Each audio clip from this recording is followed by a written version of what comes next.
इस समय रूस यूक्रेन युद्ध को लेकर वॉशिंगटन में और वॉशिंगटन से लेकर मॉस्को तक बहुत हलचल। कारण चंद घंटों बाद ट्रंप और जेलेंस्की की मुलाकात, पुतिन की अपने टॉप सैन्य अधिकारियों के साथ इमरजेंसी मीटिंग और रूस बॉर्डर के करीब नाटो के लड़ाकू विमानों के साथ लगातार बढ़ता नाटो सैनिकों का जमावड़ा। रूस और यूक्रेन बॉर्डर से सामने आ रहे संकेतों ने दुनिया के लिए खतरे की घंटी बजा दी। संभव है अगले कुछ घंटों में रूस यूक्रेन युद्ध की पूरी तस्वीर बदल जाए, क्योंकि नाटो और पुतिन की सेना ने आर पार के युद्ध के लिए अपने विनाशक हथियारों को अब निकाल लिया है। ट्रंप जेलेंस्की की बैठक से पहले रूस का ऐलान, युद्ध विराम पर ट्रंप से बातचीत नहीं करेंगे पुतिन। नाटो की मीटिंग में वॉर प्लान पर लगी मोहर। रूस बॉर्डर पर मंडराने लगे नाटो के फाइटर। रूस बॉर्डर पर नाटो के 60,000 सैनिक तैनात। पुतिन का ऐलान, टारगेट पर है यूक्रेन यूरोप। निकले विध्वंसक हथियार, जंग होगी आर पार। शुक्रवार को अमेरिकी राष्ट्रपति ट्रंप से यूक्रेन के राष्ट्रपति जेलेंस्की की मुलाकात होनी है। ये वही मुलाकात है जिसमें फैसला होगा कि यूक्रेन को टॉमहॉक मिसाइलें मिलेंगी या नहीं। ट्रंप के फैसले से पहले पुतिन और बेलारूस की तरफ से एटमी युद्ध की धमकी आ चुकी है। वहीं परमाणु युद्ध वाली रिहर्सल के बीच नाटो की अहम बैठक हुई। बैठक में रूस के खिलाफ युद्ध की नीति पर मोहर लग गई है। नाटो का प्लान यही है कि रूस के ड्रोन या लड़ाकू विमानों ने नाटो के एयर स्पेस में घुसपैठ की तो 24 घंटे में रूस पर पलटवार होगा। पुतिन की घेराबंदी के लिए नाटो के 60,000 सैनिकों की तैनाती रूस बॉर्डर के करीब हो चुकी है। फ्रांस, जर्मनी और ब्रिटेन के लड़ाकू विमान पोलैंड बॉर्डर पर लगातार पेट्रोलिंग कर रहे हैं, तो पुतिन की सेना लगातार यूक्रेन पर मिसाइल से हमले कर रही है। यूक्रेन के कई शहरों में ब्लैकआउट है, तो यूक्रेन के कई पावर प्लांट एहतियातन बंद कर दिए गए हैं। जेलेंस्की ट्रंप की मुलाकात से पहले पुतिन अमेरिका को संदेश दे चुके हैं, टॉमहॉक मिसाइलें यूक्रेन को दी तो परमाणु युद्ध तय है। यूक्रेन में नाटो और अमेरिका की एंट्री के बाद पुतिन ने अपनी विनाशकारी मिसाइलों को स्ट्रेटेजिक लोकेशन पर तैनात कर दिया है। ये लंबी दूरी तक मार करने वाली मिसाइलें हैं। नाटो और अमेरिका को पुतिन अपने हथियार दिखाकर यही बताना चाहते हैं कि सिर्फ यूक्रेन नहीं बल्कि पूरा यूरोप रूसी मिसाइलों की जद में है। बस हमले के लिए पुतिन के फाइनल ऑर्डर का इंतजार है। रूसी मीडिया में छपी रिपोर्ट के मुताबिक रूस की बैलिस्टिक मिसाइलें चंद मिनटों में यूरोप के कई मुल्कों में तबाही वाला कहर बरपाने में सक्षम हैं। रूस की ऐसी ही बैलिस्टिक मिसाइल है इस्कंदर, जिसे पुतिन ने कैलिनिनग्राद में तैनात कर रखा है। डिफेंस एक्सपर्ट मानते हैं कि रूस की हाइपरसोनिक बैलिस्टिक मिसाइल नाटो के एयर डिफेंस सिस्टम को आसानी से भेज सकती है और महज 17 मिनट में ब्रसेल्स में मौजूद नाटो मुख्यालय को निशाना बना सकती है।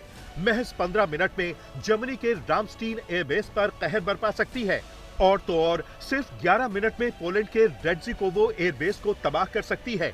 पुतिन पहले भी संकेत दे चुके हैं कि रूस की ओरिस्टिक मिसाइल को रोकना यूरोप के एयर डिफेंस सिस्टम के बूते की बात नहीं। वहीं बेलारूस में तैनात रूस की एटमी मिसाइलों की रेंज में पोलैंड, लिथुआनिया, लात्विया और एस्टोनिया है। बड़ी बात यह है कि रूस की हाइपरसोनिक मिसाइलों का तोड़ अभी नाटो के पास नहीं है। फेडरेशन ऑफ अमेरिकन साइंटिस्ट के मुताबिक रूस के पास करीब 1710 तैनात वॉरहेड और 2670 स्टोरेज में हैं।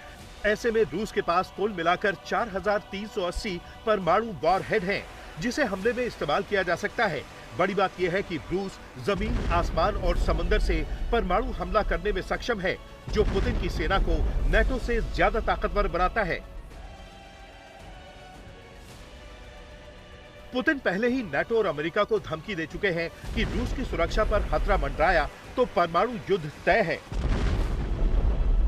टॉमहॉक मिसाइलों को लेकर अमेरिका और रूस के रिश्तों में तल्खी आई है। क्रेमलिन के प्रवक्ता दिमित्री पेस्कोव ने ट्रंप और जेलेंस्की की मुलाकात से पहले साफ कर दिया है कि ट्रंप और पुतिन के बीच युद्ध विराम को लेकर अभी कोई बातचीत नहीं होगी। पुतिन और ट्रंप के बीच आने वाले दिनों में फोन पर बातचीत होगी या नहीं, अभी कुछ तय नहीं है। रूस यूक्रेन पर बातचीत के लिए तैयार है, लेकिन बातचीत में मौजूदा रुकावट यूरोपीय और कीव की गलती है, जिन्हें वो प्रोत्साहित कर रहे हैं। समस्या ये है कि यूरोपीय रोजाना कीव शासन को युद्ध जारी रखने के लिए उकसा रहे हैं।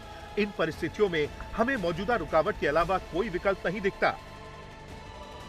वहीं रूस के पूर्व राष्ट्रपति दिमित्री मेदवेदेव ने एक बार फिर अमेरिका के राष्ट्रपति ट्रंप पर निशाना साधा है।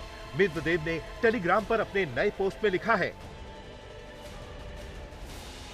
लॉन्च होने के बाद परमाणु हथियार ले जाने वाली टॉमहॉक मिसाइलों और पारंपरिक मिसाइलों के बीच अंतर करना असंभव है। रूस को क्या जवाब देना चाहिए? बिल्कुल, हम बस यही उम्मीद कर सकते हैं कि ये खोखली धमकी हो, जैसे रूस के करीब परमाणु पनडुब्बियां भेजना।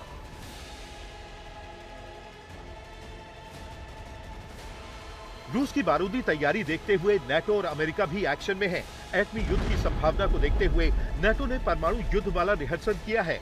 दावा यही है कि परमाणु युद्ध वाला रिहर्सल रूस के हमले से निपटने की तैयारी है। बड़ी बात यह है कि पहले नाटो के महासचिव ने रूस को धमकी दी और अब अमेरिकी युद्ध सचिव पीट हेग्सेथ ने रूस को उकसाने वाला बयान दिया है। ट्रंप की टीम का इशारा यही है कि यूक्रेन रूस युद्ध में किसी भी वक्त एंट्री हो सकती है, यानी यूक्रेन के लिए रूस के खिलाफ अमेरिकी सेना उतर सकती है। नाटो की तैयारी और ट्रंप की चेतावनी पर रूस के रक्षा मंत्री ने बड़ा बयान दिया है। गठबंधन अपने पूर्वी हिस्से में भारी सैन्य उपस्थिति बनाए रखता है। पूर्वी हिस्से में आयोजित अभ्यासों में शामिल नाटो सैनिकों की कुल संख्या लगभग 60,000 थी।